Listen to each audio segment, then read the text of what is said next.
Welcome to Cheater Confessions. Let's get started with today's story.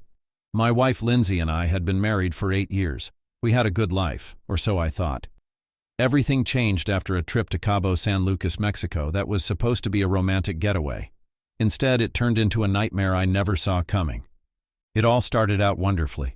We had been looking forward to this trip for months. The first few days were perfect. Sun, sand, and just the two of us enjoying life. On the third day, we met a group of people from the U.S. by the pool. They seemed friendly enough, and before long we were hanging out with them. 2 other couples and a guy named Ben. Ben was the kind of guy who had a way with words, always making people laugh. But something about him didn't sit right with me.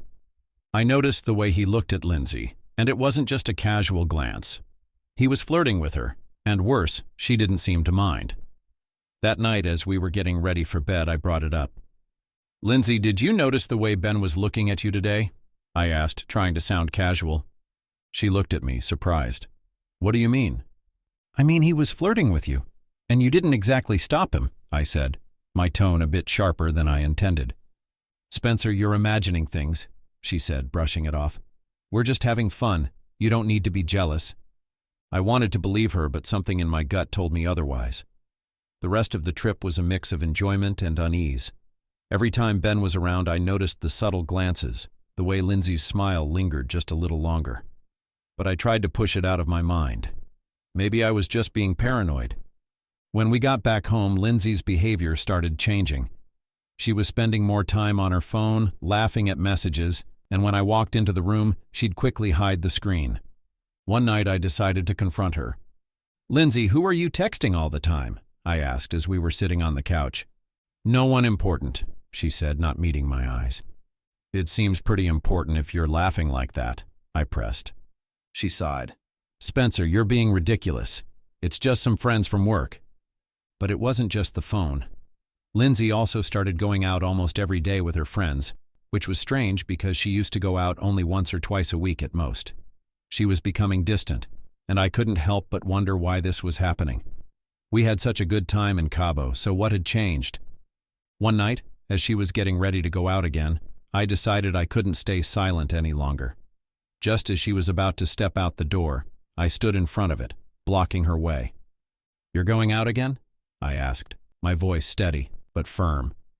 "Yes," she said, her eyes avoiding mine as she tried to push past me. "With who?" I asked, trying to sound casual but failing. "What is this, an interrogation?" she snapped, turning to face me. "No, I just want to know who you're going out with," I said, keeping my tone calm. "I'm going out with a few friends."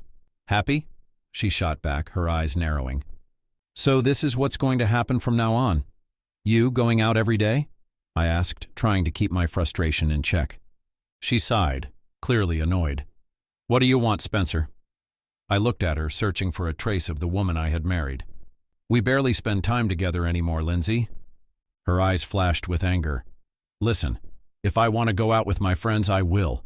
You don't get to tell me what to do." With that, she pushed past me and left the house, leaving me standing there, stunned and hurt. I couldn't shake the feeling that something was terribly wrong, so I stayed up, waiting for her to come home. She returned late, much later than usual. When she walked through the door, I noticed something different. There was a faint scent of male fragrance clinging to her. She barely glanced my way and headed straight to the bathroom to take a shower. Afterward, she came out wrapped in a towel, her hair damp. "I'm going to bed. I'm really tired," she said without meeting my eyes, and disappeared into the bedroom. 2 days later, I was out with my friend Eric. We were catching up over drinks when he suddenly said something that made my stomach drop. "Hey, Spencer, there's something I've been meaning to tell you," Eric said, his voice serious. "What's up?" I asked, taking a sip of my drink. "2 nights ago, I saw Lindsay at a bar," he said cautiously. "She wasn't alone." I frowned, my heart starting to race. "What do you mean? Who was she with?" "She was with a guy," Eric continued. "They were sitting close, talking, laughing, and then they kissed. They left together around 10 p.m. I felt a cold wave wash over me.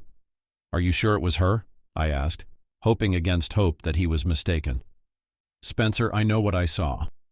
"I'm sorry, man," Eric said, looking genuinely concerned. I didn't know what to say.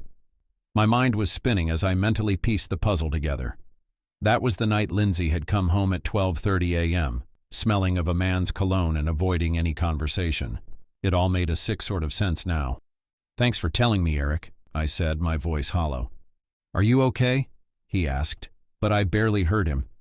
My thoughts were consumed by what I had just learned, and I knew I couldn't ignore it any longer. When I got home that night, Lindsay had gone out again but still wasn't back. I sat on the couch watching TV, waiting. She returned about an hour later, acting casual as if nothing was wrong. But everything felt wrong to me. I was consumed by the thought that she was cheating, and I was determined to find proof. After she went to bed, I waited until I was sure she was asleep before I made my move. Quietly, I grabbed her phone and began searching through it. At first, I didn't see anything suspicious. There were messages from friends and some work emails, but I wasn't going to give up so easily. I searched carefully, deeply, looking for anything that seemed out of place. Then I found it, a new contact named Ben. My heart skipped a beat. I didn't know any Ben, and the name didn't ring any bells from our daily life. But then, my mind raced back to our trip to Cabo. Ben, the flirty guy from the group we met. Could it be him? I opened the messages from the contact tab to see if there was anything between them, and my heart froze when I saw them. At first, I couldn't understand why I hadn't found them earlier. Then I realized she had archived them. She'd done it to keep me from discovering anything. But now, I was seeing everything. The messages, the flirty comments, the plans to meet up again. My stomach twisted as I read it all. "I miss you so much," Ben had written. "Me too." "That night was incredible," Lindsay had responded. "I'll come visit you in your city next week," Ben had said. "Can't wait for it," Lindsay had replied. I stared at the screen, my mind spinning. She misses him? That night was incredible? What night? Then it hit me like a ton of bricks. I started recalling one of the days in Cabo when Lindsay said she had a headache and stayed back at the hotel. I had gone out with the group of couples thinking she needed rest. Ben wasn't with us that evening either. We all assumed he had left that morning. But he hadn't. He had stayed behind. And now, it was clear what had happened. That night, while I was out, Ben had slept with my wife. And on the nights over the past week when she told me she was going out with her friends, she was with him. My hands trembled as I put the phone back where I found it, my mind racing with 1,000 thoughts. The betrayal, the lies, the nights she had spent with him while I was at home, oblivious.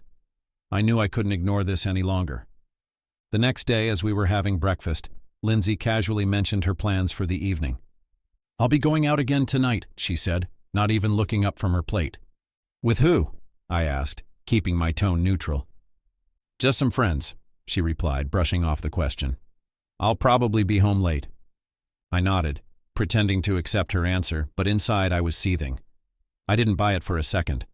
After what I'd seen on her phone, I was certain she wasn't meeting just any friends. She was going to see Ben. I needed to know for sure, and this time I wasn't going to sit at home wondering. I decided I would follow her. That night, Lindsay left the house dressed up more than usual. I waited a few minutes before slipping out and following her car at a safe distance. She drove to a bar on the other side of town, parked, and went inside. I parked nearby and waited. My heart pounded as I watched her through the bar's large windows. It didn't take long before I saw him, Ben. They met near the entrance and I saw them hug, then kiss. My stomach turned, but I forced myself to stay calm. I pulled out my phone and took photos of them, capturing the moment as proof. After a while, they left the bar together holding hands. They got into her car and drove off. I stayed close but careful, tailing them until they reached a nearby hotel. They parked, walked inside, and disappeared through the entrance. I quickly snapped a few photos of them walking into the hotel, just to have the proof. I sat in my car, feeling a mix of anger, hurt, and betrayal. Now I had the proof I needed, but I still had no idea what I was going to do next. I decided to wait for the right moment to confront Lindsay, and it didn't take long for the perfect opportunity to present itself. Her birthday was in 4 days. I thought it would be ideal. I would expose her in front of her family and friends, letting everyone see what she had been hiding. In the days leading up to her birthday, I acted as though nothing was wrong. I went through the motions, smiling, talking, and pretending like everything was perfectly normal. Lindsay didn't seem to suspect anything, and that suited me just fine. When her birthday finally arrived, the house was filled with friends and family, all gathered to celebrate. Lindsay was glowing, playing the perfect host, and no one had a clue about what was about to unfold. I mingled with the guests, keeping a close eye on her, waiting for the right moment to make my move. As the evening progressed and everyone had settled down with drinks in hand, I decided it was time. I raised my glass and called for attention. "Everyone, can I have a moment? I'd like to make a toast," I said, my voice steady. The room quieted, and all eyes turned toward me. Lindsay stood beside me, smiling, probably expecting a loving speech. I pulled out my phone and connected it to the TV in the living room. "This year has been full of surprises," I began, glancing at Lindsay. "And I think it's only fair to share one more surprise with everyone here tonight." I hit the play button, and the photos I had taken at the bar appeared on the screen. First, there was Lindsay and Ben hugging, then the kiss, followed by the two of them walking into the hotel. The room fell silent. Gasps echoed around us, and Lindsay's smile vanished, replaced by a look of shock and horror. What is this, Spencer?" she stammered, her face paling. "You tell me, Lindsay," I said, my voice cold. Whispers erupted, and her parents stared at her, their faces a mixture of confusion and disbelief.